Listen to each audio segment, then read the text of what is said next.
bisa memanfaatkan AI itu, bukan kita yang dimanfaatkan oleh AI. AI tersebut dapat menggantikan posisi manusia.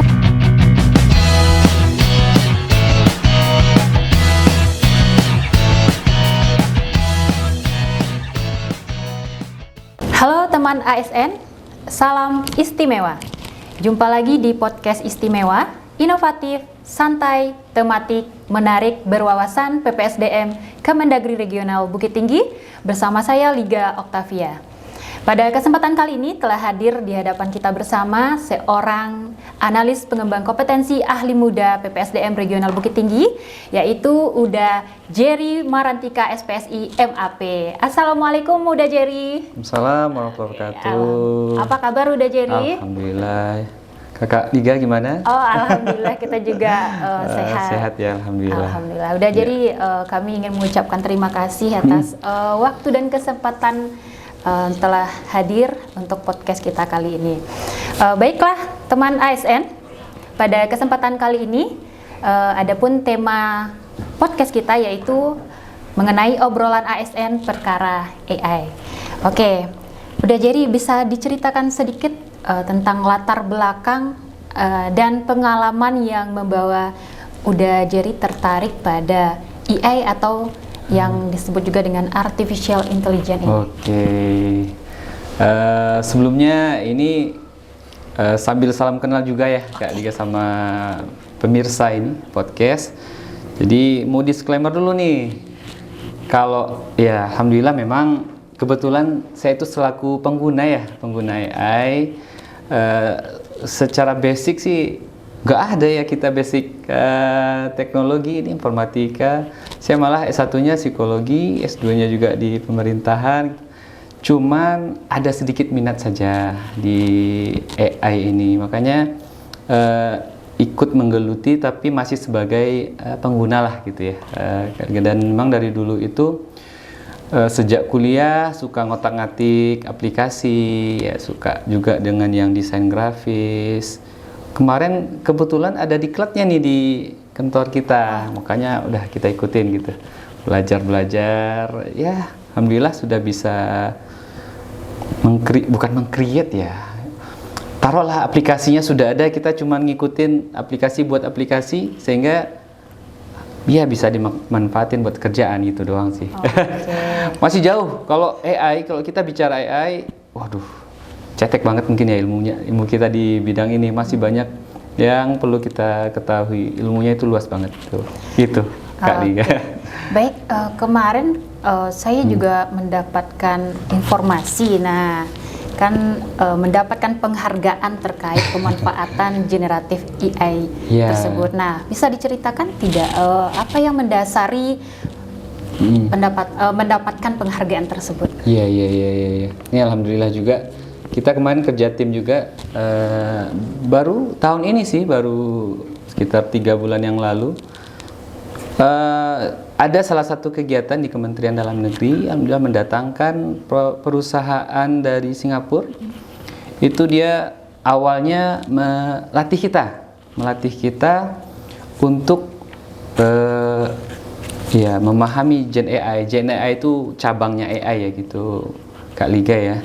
Gen AI itu kita ya kalau teman-teman mungkin udah terbiasa sama ChatGPT, Gemini atau Gemini apa ya bahasa itu, DeepSeek, Meta AI ya kayak gitu ya, itu salah satu produk Gen AI.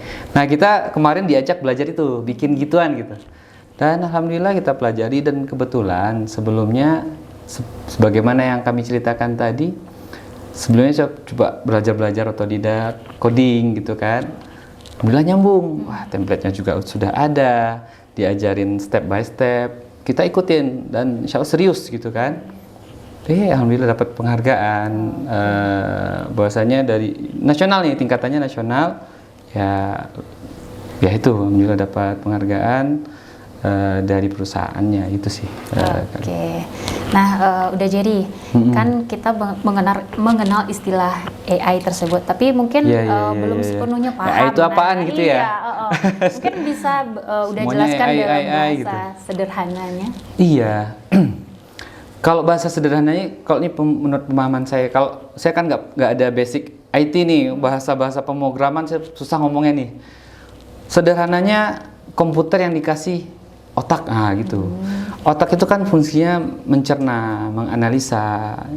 Ya itu dia AI, dia bisa.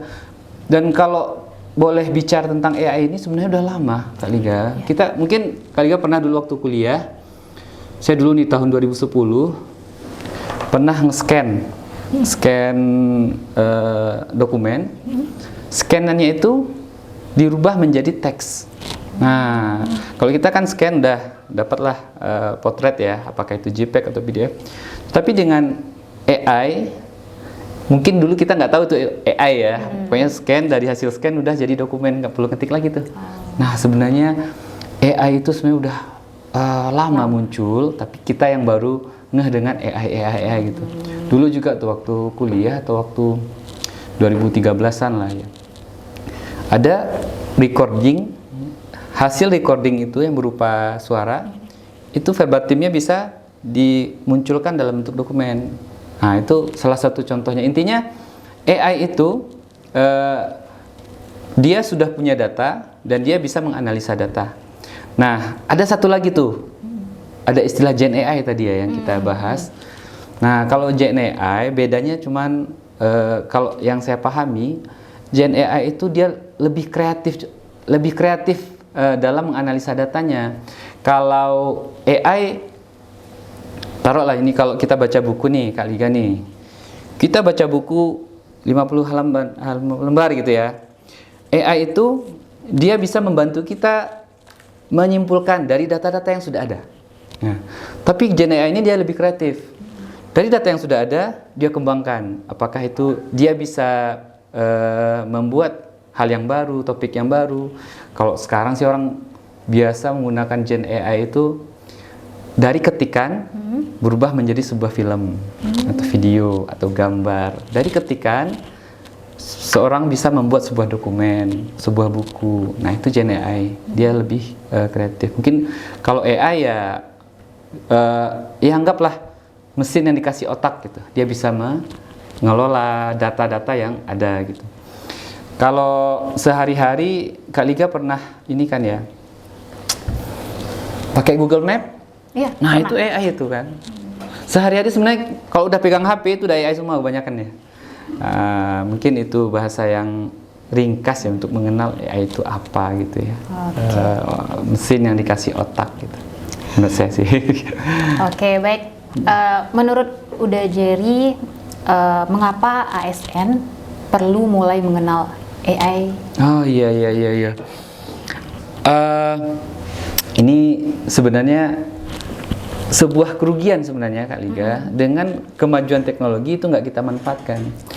Kalau AI itu kan filosofinya assisted teknologi gitu ya. Teknologi yang mengassist manusia untuk mempermudah pekerjaannya dalam kehidupan sehari-hari, termasuk dalam bekerja. Menurut saya kayak gitu. Jadi dulunya nih, anggaplah kita bercerita dulunya kita bekerja, tulis tangan dulu kan. Kalau nulis dokumen Manual ya? Manual gitu. Habis itu ada muncul mesin tik, ya, tek ya agak lebih canggih lah sedikit. Habis mesin tik muncul, ada yang namanya komputer, kan udah mulai canggih. Nah, sekarang kita suruh tuh AI itu kerjain bikin, nggak perlu lagi kita ngetik manual, bisa kayak gitu. Nah itu, makanya rugi sekali kalau kita nggak memanfaatkan teknologi ini dalam lingkungan bekerja. Bahkan skrip surat itu laporan, wah itu sangat bisa sekali dibantu sama AI. Cuman memang ada keterbatasan tentunya ya, nggak serta-merta semuanya AI langsung bisa, nggak juga. Menurut saya seperti itu. Ada positif dan negatifnya ya. Iya. Oke, kalau menurut Dajeri, apa contoh penggunaan sederhana AI tersebut yang bisa diterapkan oleh ASN untuk menunjang pekerjaan sehari-harinya? Ini kembali ke saya dulu ya Kak Liga ya, yang kebetulan yang pernah saya lakukan dan pernah saya buat gitu. Yang pertama bisa prompting bikin surat. Baru aja beberapa waktu lalu, kadang kan kita banyak kerjaan, harus bikin surat ini. kita kadang kehabisan ide, capek lah gitu kan. Ada surat-surat yang sebenarnya dengan bantuan AI itu yang harusnya kita bisa ngerjainnya setengah jam atau lebih gitu kan. 5 menit bisa dibantu AI gitu. Contohnya bikin surat aja dulu. Bikin skrip, bikin notula rapat. Ketikan aja promnya. Tapi tetap AI nggak bisa berdiri sendiri. Tetap ada analisa manusianya di situ. Kita nggak bisa serahkan semuanya ke AI. Nah, ini sedikit pengetahuan tentang prompting juga, Kak Liga. Ada rumusan. Walaupun rumusnya itu sudah banyak yang muncul bertebaran, tergantung efektif dan efisiennya rumus itu. Ada istilah RTF namanya dalam prompting itu ya. Dan memang salah satu yang paling banyak digunakan itu kan ChatGPT ya, walaupun tergantung fungsi. Nah, RTF ini singkatan dari role, task sama format. Jadi misalkan saya seorang ASN ingin buat sebuah kerangka acuan kerja. Atau kemarin saya bikin TOR untuk kegiatan podcast lah misalnya gitu kan. Bikin formatnya, saya adalah seorang pegawai yang bekerja di bidang informasi dan media gitu. Saya diperintahkan untuk membuat term of reference atau kerangka acuan kerja dalam melaksanakan kegiatan ini. Nah, itu role-nya. Tasknya apa? Kita suruh ngapain tuh si AI-nya gitu kan.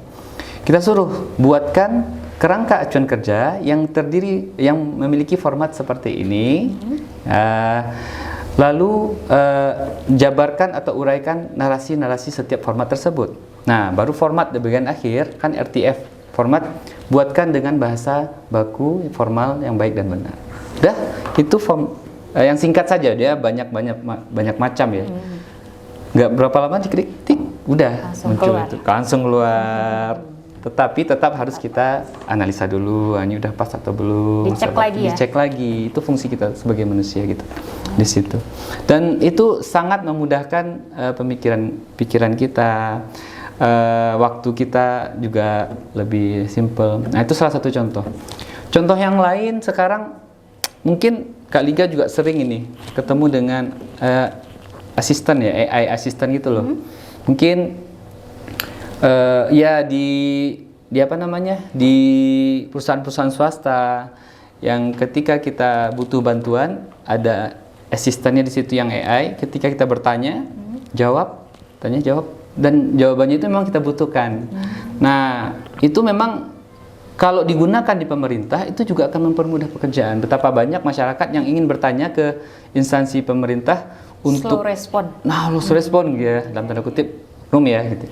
Tetapi dengan adanya AI setidaknya ada jawaban-jawaban yang mengarah ke situ, walaupun tidak semua jawaban mungkin yang bisa ditampung oleh AI itu. Ada masih ketidakpuasan mungkin ya masyarakat gitu. Nah, itu yang kedua, bisa itu seperti itu untuk meningkatkan layanan yang 24 jam, itu bisa membantu. Nah, ada lagi contoh lain ya penggunaan AI ya untuk informasi. Ya untuk informasi. Mungkin itu, atau Kak Liga punya gambaran-gambaran mungkin ya tentang AI yang sudah pernah dilihat dari kantor langsung gitu. Yang sudah dimanfaatkan. Layanan ya kemarin kan kepegawaian ya yang bikin. Oh iya, kepegawaian. Pegawai ya. Jadi itu mau tanya apa tentang kepegawaian. Nah, itu sebenarnya udah ada promnya tuh. Masalah disiplin pegawai. Nah, karena sudah diatur di dalam Gen AI-nya, diarahkanlah jawaban-jawaban itu sesuai dengan peraturan-peraturan yang berlaku. Mungkin seperti itu kali. Dan masih banyak yang lain. Contoh bikin laporan, tinggal dibuatkan saja data apa yang kita butuhkan. Siapkan data yang sudah ada. Dan data apa yang kita butuhkan, apakah dia berupa grafik, dia berupa rangkuman, tinggal masukkan saja ke dalam ChatGPT lah contohnya ya. Itu bisa dia mengeluarkan analisa yang rapi. Wah, luar biasa. Baik. Pokoknya kalau bicara tentang AI, outputnya itu bikin kita magic gitu ya. Nah, makanya sayang kalau nggak digunakan. Gitu. Oke. Gitu. Selanjutnya ini, apakah AI tersebut dapat menggantikan posisi manusia dalam pekerjaan? Nah, banyak ketakutan masyarakat zaman sekarang gitu ya. Ya. Tapi kalau menurut saya posisi AI belum bisa menggantikan saat sekarang ini. Jadi masih aman ya? Masih aman. Kenapa gitu ya? Setidaknya AI itu yang mengendalikan ya manusia. Iya. Mengendalikan manusia. Tetapi posisi orang yang nggak bisa menggunakan AI bisa jadi tergantikan oleh orang yang bisa menggunakan AI. Bisa jadi seperti itu. Tetapi, nah contoh salah satu kelemahan AI yang nggak akan bisa AI miliki adalah AI itu nggak punya rasa. Nggak ada hati. Nggak ada hati ya. Dia nggak punya akal budi ya bahasanya ya. Jadi nggak bisa marah, nggak bisa sedih, nggak bisa dia empati itu. Dia hanya mengerjakan sesuai dengan perintah. Walaupun bisa berkreasi, tetapi feel itu dia nggak ada. Makanya yang paling penting itu di sini memang the man behind the gun gitu ya. Orang yang berada di balik AI itu sendiri. Kalau memang bisa dia mengendalikan AI, itu dia terpakai sih. Tapi kalau orang yang nggak bisa menggunakan AI, menurut saya bukan tergantikan ya, tapi tertinggal mungkin lebih pasnya Kak Liga ya, tertinggal. Makanya ini hal yang harus kita adaptasi di sana. Baik. Itu mungkin Kak. Tips sederhana bagi ASN pemula yang ingin belajar menggunakan AI tersebut. Kira-kira apa tips sederhananya? Kalau belajar AI, kalau saya lebih mengarahkan lebih banyak coba-coba aja dulu. Kan banyak tuh AI yang gratis. Dan di bagian mana dulu nih? Belajarnya tentang apa dulu? Kalau belajarnya tentang penggunaan sehari-hari, nah itu kan kita AI itu sudah user friendly ya kali itu. Tapi kalau ingin membuat Gen AI seperti yang saya bilang tadi, sebenarnya sudah ada template. Memang harus uji coba dan jangan jangan segan untuk bertanya kepada orang yang lebih ahli di bidang teknologi. Kemarin jujur untuk menuju produk yang saya buat kemarin ya tentang Bank Bangkom namanya, itu saya sempat stuck. Lama saya stuck, semalaman nggak ketemu kuncinya di mana. Aduh, saya udah ngikutin template, sudah ngikutin panduan, kok masih stuck aja gitu kan. Nanya ke AI ya bisa juga gitu ya. Akhirnya saya minta bantu kepada teman di kantor yang ahli IT, yang bisa programming, yang bisa coding. Nah, baru bisa. Nah, dan dari kesalahan itu banyak saya belajar. Memang saya stucknya di bagian ini, misalnya dia bagian A. Tapi saya malah banyak belajar di bagian B, bagian C gitu. Gara-gara stuck yang satu itu tuh. Jadi trial and error itu membuat kita lebih banyak belajar. Intinya jangan takut duluan. Kelemahan kalau saya lihat di sini adalah motivasi teman-teman mungkin berkurang dikarenakan udah membayangkan bahwasanya AI itu susah. Iya, membuat Gen AI itu susah. Atau mungkin ada yang lain yang lebih ahli. Saya bukan IT nih. Lah, saya kan juga bukan IT nih kan, tapi alhamdulillah bisa lah sedikit menggunakan toolsnya. Saya bukan ahli juga ya. Tetapi memang belajar ini nggak ada matinya, harus dicoba lagi, akhirnya bisa. Mungkin itu Kak Liga. Oh, yang penting jangan malu bertanya gitu itu ya. Dia. Jangan segan-segan. Malah kalau sudah segan duluan, nah udah habis itu, nggak ada lagi peluang untuk. Oke. Jadi jika ASN di seluruh Indonesia sudah terbiasa menggunakan AI tersebut, nah kira-kira apa manfaat terbesar yang bisa kita harapkan? Yang pertama lebih ke efisien waktu sih, saya lihat Kak Liga ya, efisien waktu. Nah, coba aja bayangkan teman-teman semua nih yang mendengar mungkin ya. Biasanya kan kita untuk mendapatkan informasi kita baca dulu. Iya. Cari dulu bukunya. Nah, nggak ketemu di sini. Cari lagi yang lain, nggak ketemu di sini. Ini salah satu tas aja nih, salah satu bentuk pekerjaan. Nyari informasi. Wah, padahal ketika kita tanya ke AI, rangkumannya mereka sudah ada gitu. Iya, tapi ini bukan ajakan untuk jadi malas ya. Tetap harus ada analisa. Apalagi orang yang kuliah. Sekarang kuliah pun gampang Kak Liga. Bisa kok bikin tugas yang dulunya kita bikin berhari-hari ya untuk baca dulu, ambil dulu, disadur dulu dari sini, diambil dari sini. Sekarang mereka sudah dibantu untuk menyadurnya dari ahli-ahli, dari beberapa buku gitu kan. Tetapi tetap jangan tinggalkan kreatif kita, tetap jangan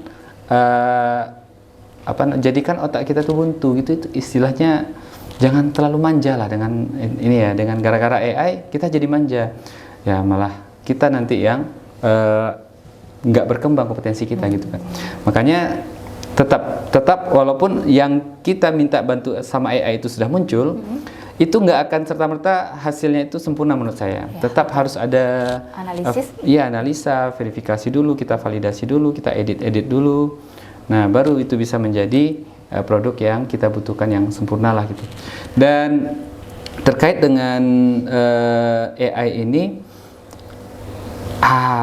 dia semacam lautan yang luas gitu ya Kak Liga. Dia banyak sebenarnya yang bisa kita.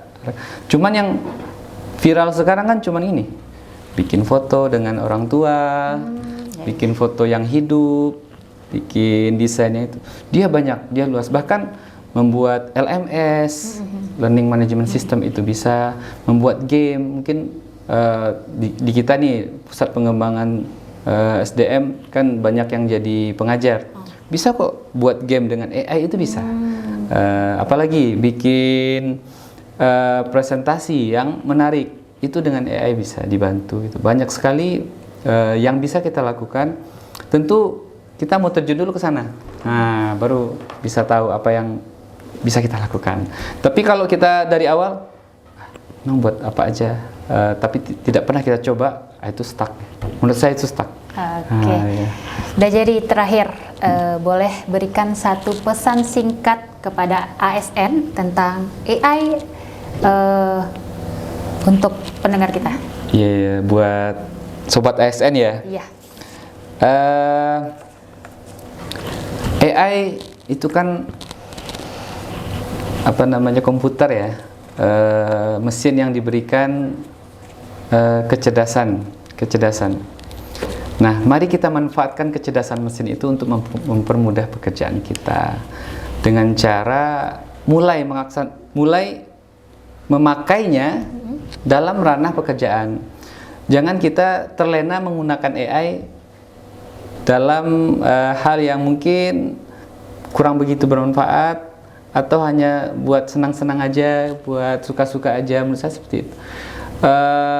Atau bisa jadi sebenarnya kita bisa berkreasi, cuman kita belum tahu apa yang bisa kita kreasikan di situ. Makanya mulailah kita familiar dengan AI sehingga kita bisa memanfaatkan AI itu, bukan kita yang dimanfaatkan oleh AI. Ingat, kitalah yang harus menggunakan AI itu. Jangan sampai kita yang terlena oleh kecanggihan AI. Mungkin itu saja. Baiklah teman ASN, demikian podcast kita pada kesempatan kali ini. Udah jadi, terima kasih sudah mau meluangkan waktu dan berbagi ilmu serta pengalamannya kepada teman podcast kita. Dan terima kasih juga kepada teman ASN yang sudah menyaksikan podcast istimewa PPSDM Regional Bukit Tinggi. Jangan lupa kunjungi terus YouTube PPSDM Kemendagri Regional Bukit Tinggi dan media sosial kita di FB PPSDM Kemendagri Regional Bukit Tinggi serta IG kita @PPSDM Bukit Tinggi. Sampai bertemu kembali di episode berikutnya. Sampai jumpa dan salam istimewa.